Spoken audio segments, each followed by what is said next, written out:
forma bem clara que nem todos aqueles que dizem Senhor, Senhor, herdarão o reino dos céus. E muitos tentarão até enganar os Senhor, assim, mas Senhor, naquele dia eu não falei línguas, eu não profetizei teu nome, eu não fiz isso, não fiz aquilo. E a resposta vai ser a mesma. Não vos conheço. Então nós temos que refletir o que eu venho. O que eu acho se vem à igreja sem saber por que vem, fica em casa assistindo futebol. Vai para um churrasco, vai para um bar, talvez você ganhe mais assim. A gente tem que vir à casa de Deus sabendo por que vem. Porque sabe por quê? Isso é muito sério. A gente se torna cúmplice de si mesmo. Não é? Quando a gente não sabe de nada, a gente ainda pode pensar, não sabia. Mas quando a gente vem, a gente está testemunhando para nós mesmos do que se faz aqui é verdadeiro. E se o que se faz aqui é verdadeiro e o que é pregado é verdadeiro, a gente tem então uma obrigação de se viver aquilo que se prega. Amém? Vocês são bênção. Mas vamos refletir. Nós temos que refletir. O pastor tem que refletir de vez em quando sobre isso. Você vai tirar isso da mensagem, isso é um prelúdio. Mas na verdade eu quero falar nessa noite sobre o prumo de Deus. Abre sua Bíblia em Amós 7, versículos 7 e 8. Amós é um profeta menor, está lá escondidinho. Depois de Joel, um pouco antes de Mateus. Abre Mateus e vai passando para trás. Diz assim, é Amós 7, versículos 7 e 8. O prumo de Deus. Mostrou-me também isto. Eis que o Senhor estava sobre um muro levantado. Estava sobre um muro levantando. Eu vou ler o começo para Paulo poder fazer a edição. Amós 7 a 8.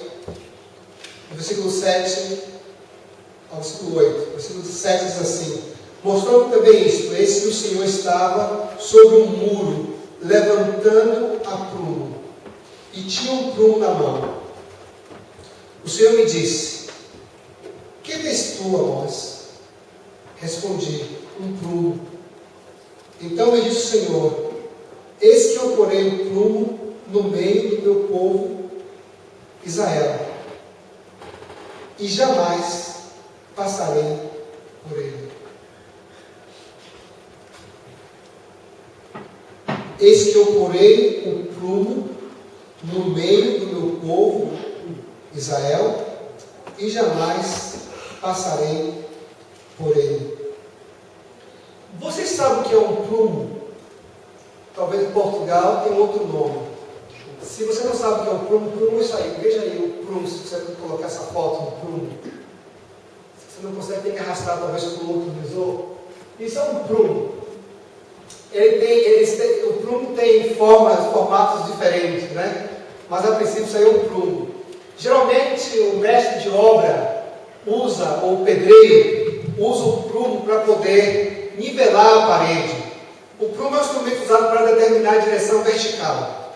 Geralmente usado por mestres de obras ou pedreiros para eliminar a inclinação de uma parede. Então, quando eu já usei o prumo, né? Quando eu estava na Jocum, eu fui forçado a ser pedreiro. Eu me lembro que nós estávamos construindo, levantando algumas paredes, rebocando algumas paredes, e não tinha aula prática nada. Largava um prumo na sua mão, uma colher de pedreiro, alguns tijolos e abaixo, você ia levantando a parede ali, como você ia ver os outros fazerem. Com a linha, ele usando o prumo, acabou. Eram alguns minutos de aula prática. Olha, derrubei muitas paredes, várias vezes tive que recomeçar tudo do começo.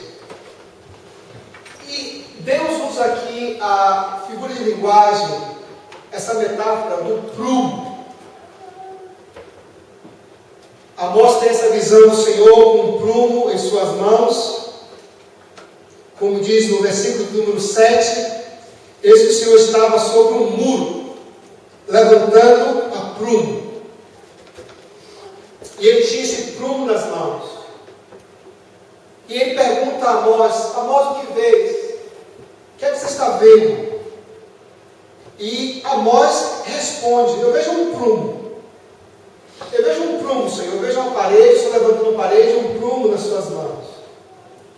E o Senhor fala: olha, eis que eu porei um prumo no meio do meu povo Israel, e jamais passarei por ele.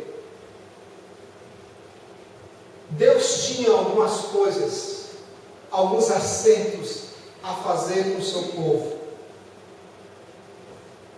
Aquela nação que foi chamada por Deus para ser casa espiritual, casa de bênção para todas as nações, aos poucos estava se desviando do propósito de Deus para eles. Você vai ver isso em Amós 5:12, ilustra, mostra de forma bem clara, não é, a situação em que o povo estava vivendo. Amós 5:12 diz assim: porque sei serem muitas as vossas transgressões. Deus fala para o povo de Israel quais eram as suas transgressões. E graves os vossos pecados. Afligis o justo, tomais suborno e rejeitais os necessitados na porta. O povo estava vivendo um período de conformidade religiosa e de corrupção, até mesmo espiritual, até mesmo política. E isso não era certo. E isso não estava soando bem aos ouvidos, nem parecendo bem aos olhos do Senhor. E alguma coisa ele precisava fazer para que o seu povo voltasse novamente ao propósito para o qual eles foram chamados.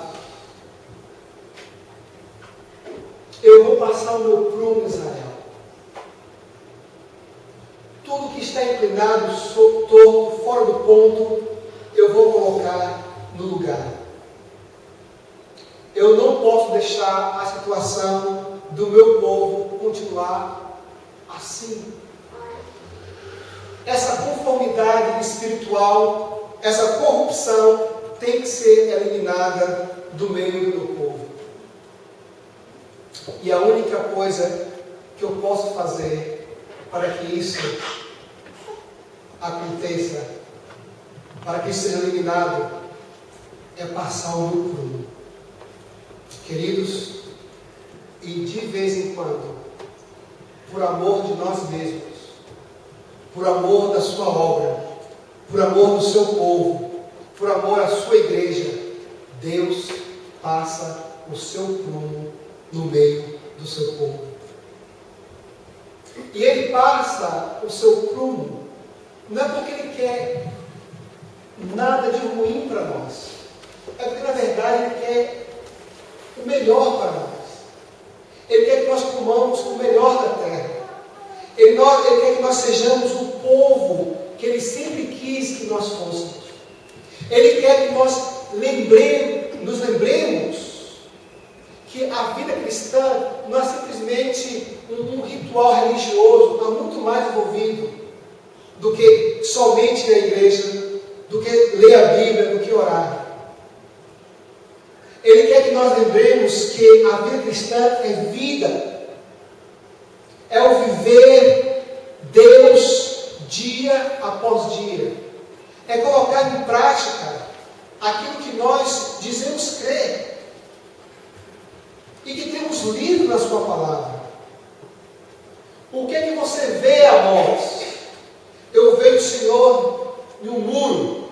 Bota aí a imagem do pedreiro. Amós mais ou menos veio a imagem de Deus assim, ó. Não tá isso. Seria como se Deus estivesse levantando a parede com um prumo em suas mãos, e eu vou passar o meu prumo no meio do meu povo. Eu vou alinhar tudo aquilo que precisa ser alinhado na vida dos meus servos. E eu quero dizer uma coisa para vocês, queridos. Deus tem muitas maneiras de passar o seu prumo no meio do seu povo. Uma coisa estou certa, que Ele não deixa de passar o prumo em nossas vidas. Por amor de nós. Às vezes nós estamos andando em caminhos tortuosos, caminhos errados, em caminhos que não agradam o Senhor. Eu vou falar uma coisa para você: todo caminho que eu tentei andar por mim mesmo, que não eram os caminhos de Deus na minha vida, me levaram a circunstâncias, me levaram a tomar decisões que não foram as melhores para a minha vida. A palavra de Deus fala que há caminhos que ao homem parece ser bom, mas o seu fim é morte. E às vezes nós tomamos decisões, andamos por caminhos tortuosos, que nós pensamos ser corretos, mas que gerará morte em nossas vidas. Não só morte física, mas morte até mesmo espiritual. Se Deus fosse passar o seu prumo hoje, na nossa vida, no meio dessa igreja, quais seriam os efeitos do passar do seu prumo no meio da sua igreja? Primeiramente, quando Deus passa o seu prumo no nosso meio, Ele passa porque a intenção dEle é que sejamos casa espiritual, para que possamos ser então sacerdócio santo. Olha o que Pedro 2, 4 e 6, 1 Pedro 2, 4 e 6 diz.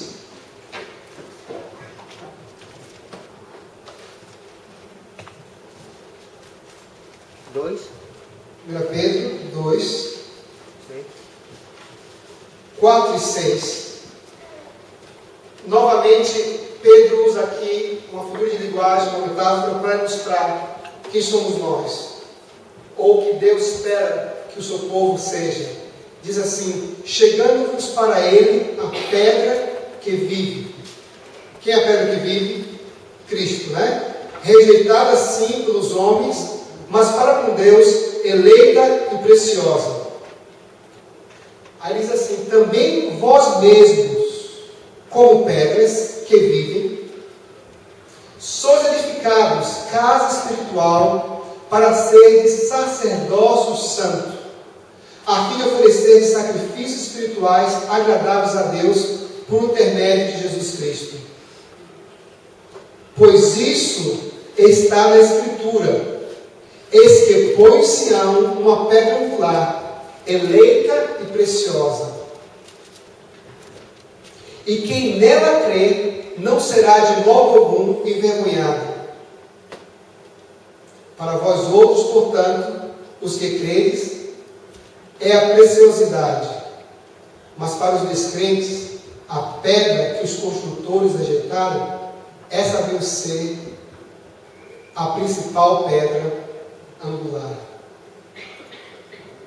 Deus novamente usa uma figura de linguagem aqui, onde Ele está construindo o seu povo, né? Estamos sendo edificados na rocha, no alicerce que é Cristo Jesus. E enquanto nós edificamos, nós crescemos, nós edificamos as nossas vidas nas Escrituras, às vezes nós saímos do prumo. Às vezes a parede ou as paredes das nossas vidas, elas tomam inclinações que não deveriam tomar. É aí que Deus vem com o seu prumo e tenta colocar no lugar aquilo que está fora, aquilo que está tortuoso, aquilo que está torto, aquilo que está inclinado. E eu quero dizer uma coisa para vocês.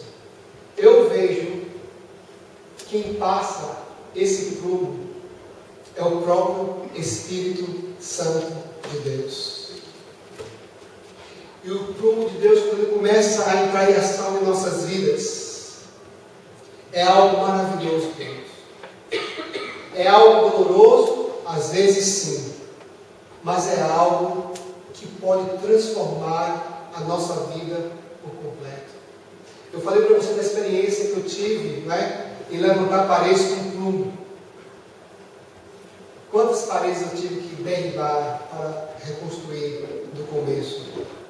Eu aprendi algumas coisas enquanto eu levantei paredes e usei prumos para deixá-la de forma correta. Às vezes nós levantávamos uma parede, ou o mestre de obra levanta uma parede, ele usou o prumo, tudo direitinho, ele pensou que estava tudo certo, mas ele viu, ao passar do prumo, que um pouco da massa, a massa estava a mais do que deveria ser colocado. Isso é fácil. Simplesmente ele pega a régua, não é isso? Passa a régua e tira o excesso da massa e aquilo ali se resolve. Às vezes o prumo de Deus em nossas vidas, há coisas na minha vida, na sua vida, que precisam ser removidas, que precisam ser tiradas, que precisam de ser ajustadas, e simplesmente com o passar de uma régua, e simplesmente com o passar do poder de Deus nas nossas vidas, e simplesmente com o passar da vontade de Deus, simplesmente Ele passa e tira.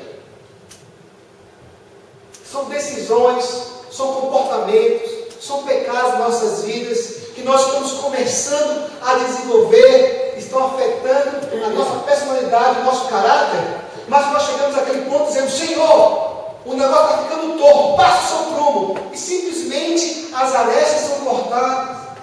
Deus dá uma trabalhadinha, passa a reguinha, aquilo sai, o excesso sai, e tudo é consertado.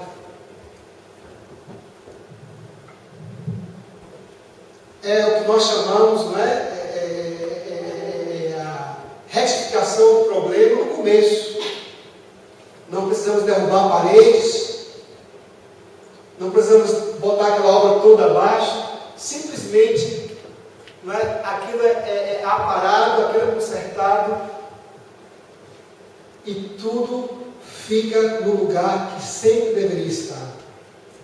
Mas há momentos que o problema não é simplesmente tão fácil. Nós desenvolvemos vícios na nossa vida, vivemos tipos de pecados que afetaram a nossa personalidade, o nosso caráter, que não é simplesmente um passar de uma régua que vai eliminá-los. Talvez a coisa mais profunda. Talvez é um tijolo que tem defeito de fábrica. E quantas vezes, quando nós erguíamos paredes e via que o tijolo estava torto, estava ruim mesmo, a gente tem que tirar o tijolo, tem que quebrar aqui, botar um tijolo novo para arrumar.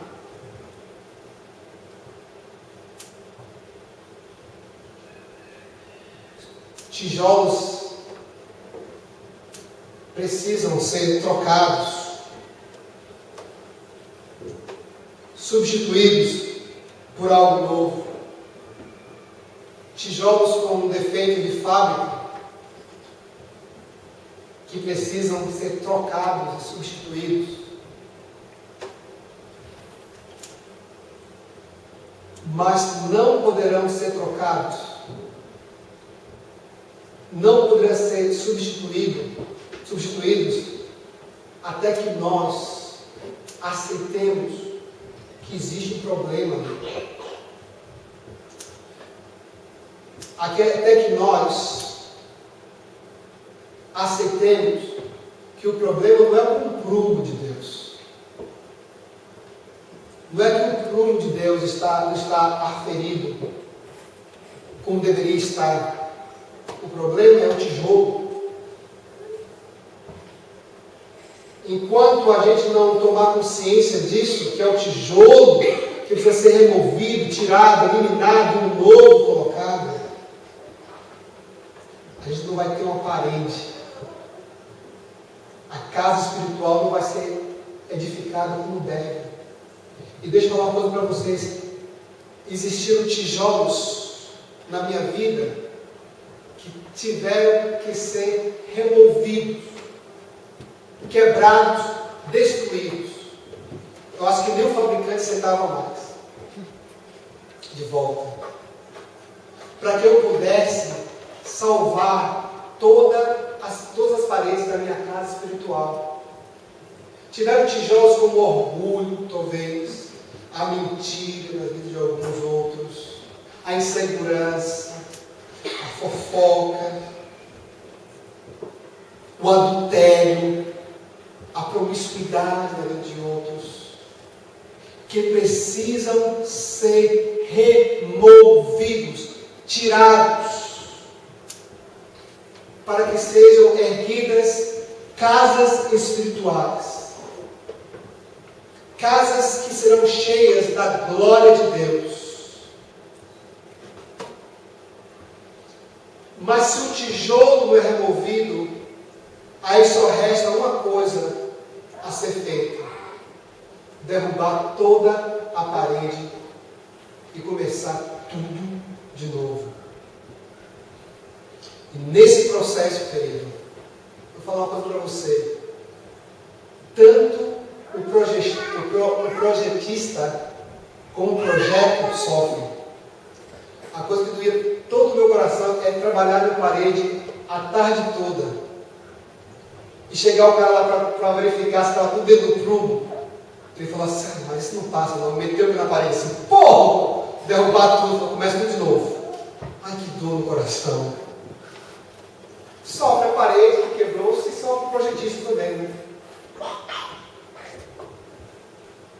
E eu vou dizer uma coisa para vocês. O processo de derribada de toda a parede é doloroso. É duro. O processo da destruição da parede, de derrubar toda aquela parede, pode ser doloroso.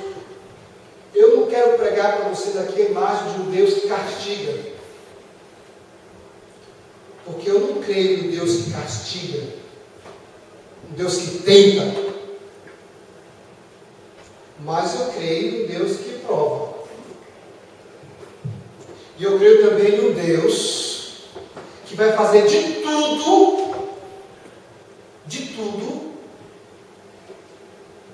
para nos trazer de volta ao lugar onde jamais nós deveríamos ter saído.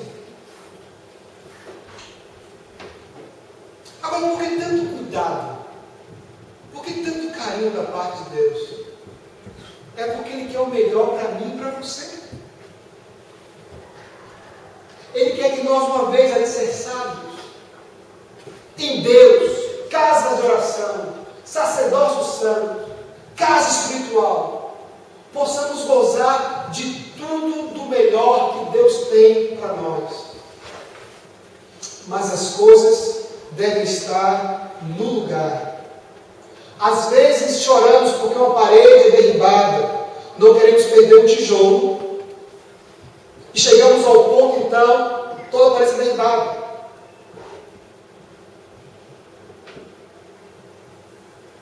Você já viu pessoas perderem tudo na vida? De uma hora para outra, perdeu tudo. É coincidência. Na vida do descrente é coincidência. Na vida do crente, talvez seja Deus falando alguma coisa. Perdeu tudo.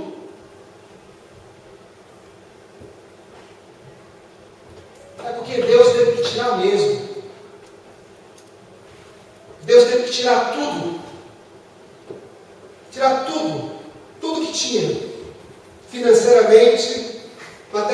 semente, teve que levar a pessoa ao zero, ao chão,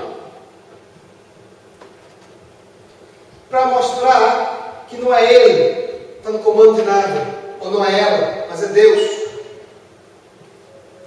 Deus teve que levar o pó para ver se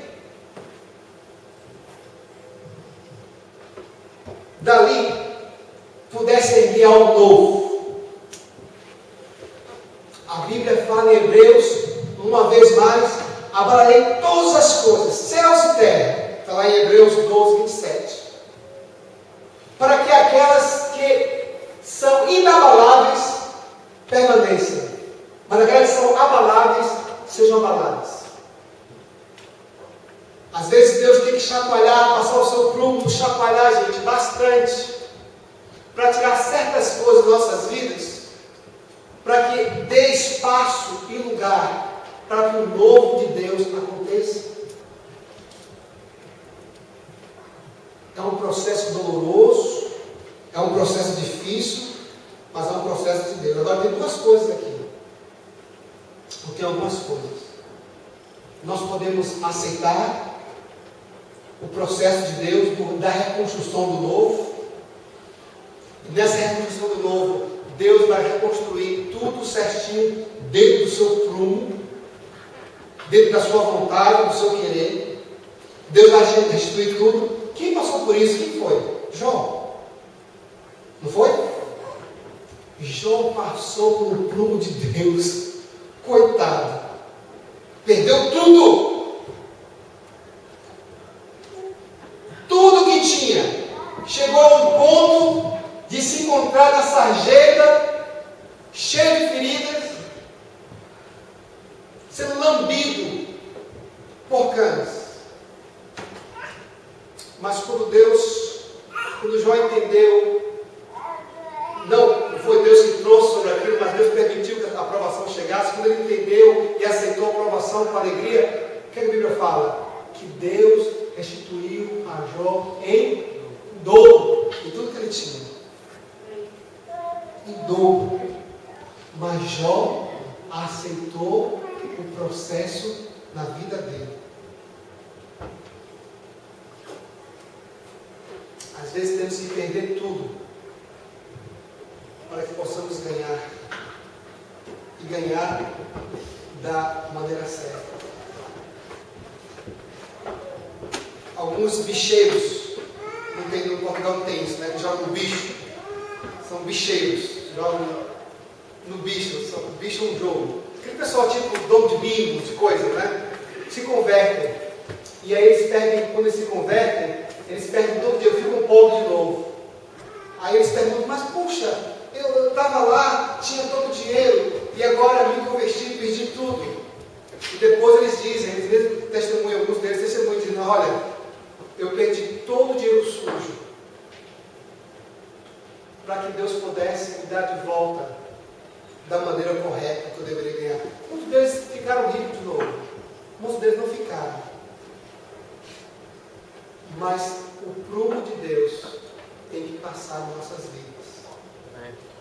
Agora, podemos ter uma parede dentro do prumo, bem nivelada, tudo direitinho, mas ainda falta uma coisa.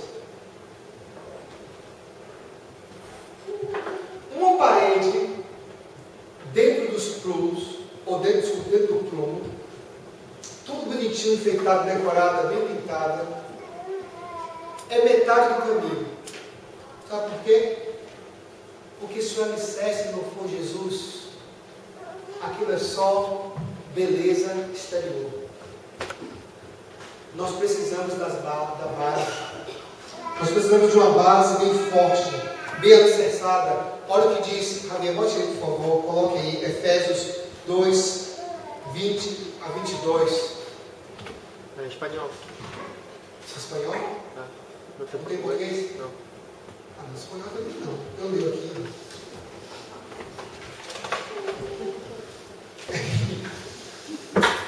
Espanhol português mal falado.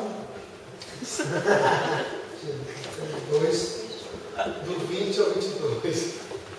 Diz assim: edificai edificado sobre o fundamento dos apóstolos e profetas, sendo ele mesmo, Cristo Jesus, a pedra angular, no qual todo edifício bem ajustado cresce para santuário dedicado ao Senhor, no qual também vós juntamente estáis sendo edificados para a habitação de Deus no Espírito. A base é Cristo. A base é Jesus. Deus pode fazer passar o seu prumo em nosso meio, aparar as arestas, remover os tijolos, tem que ser removido, se você deixar, ou quebrar toda a parede, mas se a base não foi Cristo, tudo volta à mesma coisa. Por que, pastor? Por que, pastor? A minha vida espiritual é assim, up and down, né? Para cima e para baixo. Talvez nós tenhamos que perguntar a nós mesmos: será que a base sobre a qual eu estou firmado, a minha vida está firmada, tem sido Cristo? Porque a Bíblia fala, se uma casa edificada sobre a rocha, pode vir vendavais, não é isso? Pode vir o que mais? Enchentes, ventanias, ela permanece firme, porque ela está edificada sobre a rocha. Mas a Bíblia fala, diferente acontece com aquele cuja a vida está edificada, cuja casa está edificada sobre a areia. Já pensou? Vem enchente, leva a base, tchau. Pode vir um vento, tchau. Mas se a minha vida, a sua vida está edificada sobre a rocha de Cristo, querido, nós vamos enfrentar o que for e jamais seremos abalados, porque nós estamos firmados na pessoa que é Cristo. O prumo de Deus passa em nosso meio. Qual é o resultado? Somente arestas para serem removidas, tijolos para serem removidos e tirados e quebrados e substituídos por aqueles lugares serem preenchidos com o que deveria estar lá, ou paredes sendo derrubadas, quebradas, para ser reconstruída ou reconstruído um novo. Não esqueça de uma coisa: com tudo isso, a base permanece Cristo Jesus. E Deus faz isso para que nós possamos ser usados, para que nós possamos ser casas de Deus, edificados no Senhor, para sermos bênçãos. Uma vez que isso aconteça na sua vida, você vai ver que na sua vida